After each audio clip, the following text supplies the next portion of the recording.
Today, we'll be discussing two missing children.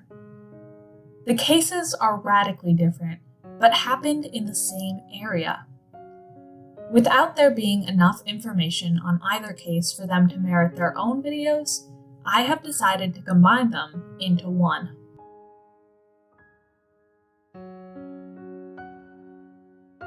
Avery Blakely was a 2-year-old Hispanic and Caucasian boy. He and his mother visited his aunt on March 26, 2009, to help her move her things out of her trailer home. As his mother and aunt moved out furniture and mementos, Avery played relatively unattended in the aunt's front yard.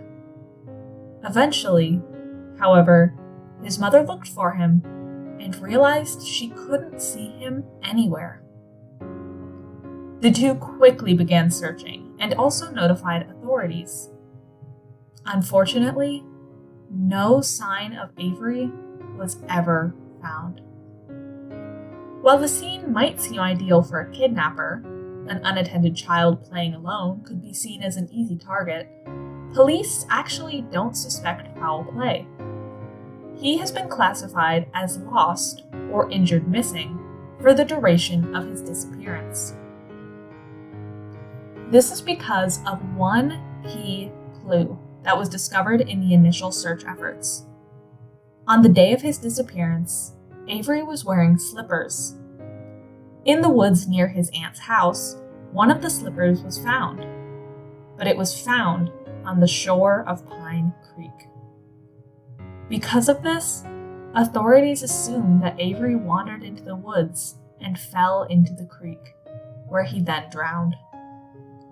However, Avery's body has never been found, so while his family and police have accepted that he is most likely dead, and most likely died that day in the creek, none of them have received closure.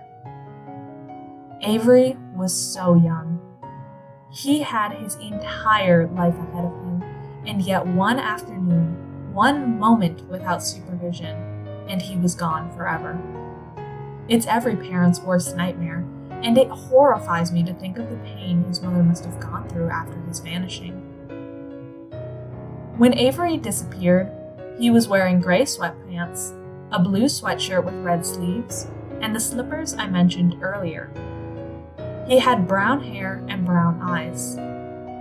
If you have any information about Avery, please contact the designated numbers in the description below.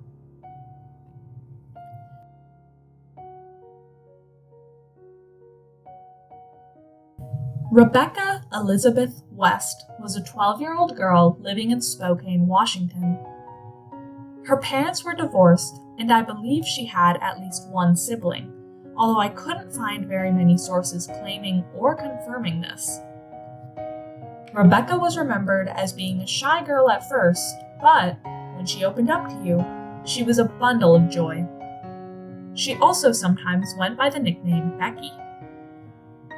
On October 21st, 1991, Rebecca went over to her friend's house to play.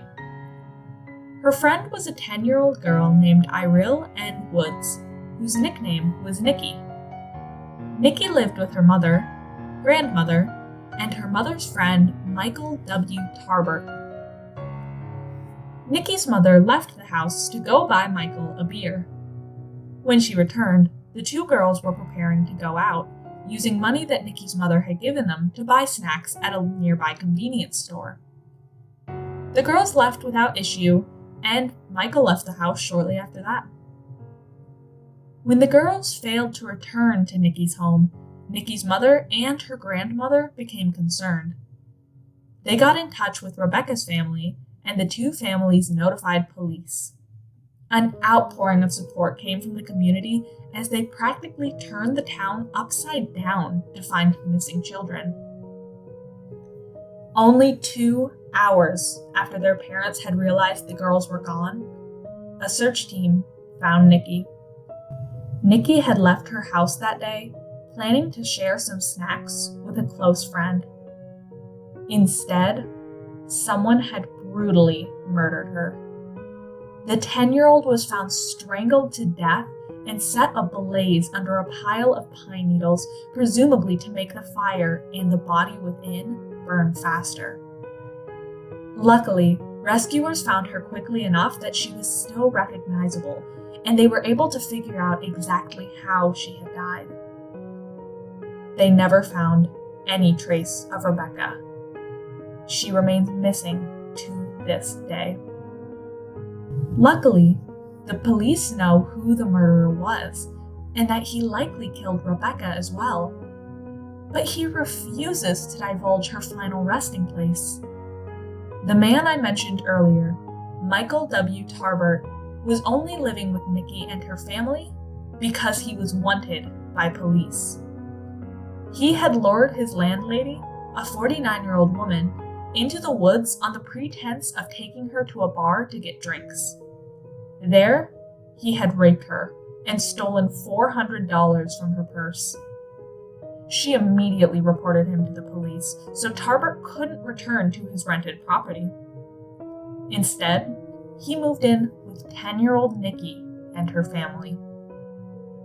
I hope that Nikki's mother and grandmother weren't aware of the allegations against Michael, but if they were, I am truly disgusted that they let him around their daughter and grandchild. However, I should mention that none of the sources specify what sort of relationship Michael had with Nikki's mother, or why she let him live at their house. Tarbert was tracked down and questioned about the girls' disappearances. He claimed he had picked them up from the convenience store, but had then dropped them off, safe and sound, a block away from Nikki's home. However, sniffer dogs traced Nikki's and Rebecca's scents to Tarbert's rented property, which was a cabin in the woods not too far from where Nikki's body had been burned.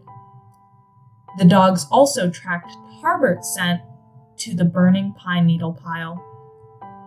Finally, and perhaps most incriminatingly, there was blood on his pants. At the time, advanced DNA testing technology didn't exist, but later technology confirmed that the blood most likely came from Nikki.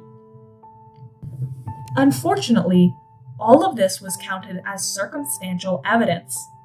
Remember, at the time, the blood wasn't able to be tested, so police didn't know it was probably Nikki's. They only suspected it. Luckily, Tarbert was arrested and charged for the assault and theft of his landlady and was sentenced to 11 years for those crimes. Tarbert's friends were interviewed, and they claimed that he had acted extremely on edge during the initial investigation into the girls' murders and disappearances, claiming that the police were trying to pin 2 murders on him. This was years before he would be officially charged for the crimes he had committed against the children. Then, while Tarbert was in prison for the rape and theft of his landlady, some of his fellow inmates told police that he had admitted to killing the girls while under the influence of drugs. Tarbert was a known alcoholic and drug addict, so this isn't outside the realm of possibility. He was taken to court many years later when a new detective was put on the girls' case, and, with encouragement from Rebecca's family and the new testimonies against Tarbert, finally formally charged Tarbert with the crimes. He received an additional 20 years on top of his original 11-year sentence. The first detective to be put on the case disapproves of Tarbert even being taken to trial because the evidence against him is too flimsy. However, the fact remains that he was tried in a court of law and found guilty by a jury of his peers. At the end of the day, in the eyes of the government and most rational people, Tarbert is guilty for the horrific murder of Nikki and the unsolved disappearance of Rebecca. However, Tarbert maintains his innocence to this day. He claims that he pled guilty at his trial for the girls because he wanted to get a lesser sentence. He also claims that he's never hurt anyone in his life, despite being convicted for rape, theft, and murder. At the end of the day, Tarbert is a sick individual who seems to exist only as a stain on society to terrorize and hurt its most innocent members. In my opinion, he should have been imprisoned for much longer, but I know that the legalities around cases, especially those with more circumstantial evidence, tends to be very tricky. At the end of the day, I'm glad justice was gotten for Nikki, but Rebecca is still lost. She is almost certainly dead, but her family never got her remains back.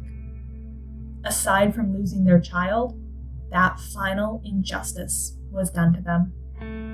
I hope that Tarbert will one day come clean about what he did with Rebecca's remains, so that after all these years, the child can finally get justice. Rebecca stood at 4 feet 7 inches when she vanished. She weighed roughly 95 pounds. She was Caucasian and had brown hair and eyes. She was wearing all black the day she disappeared, and both of her ears were pierced.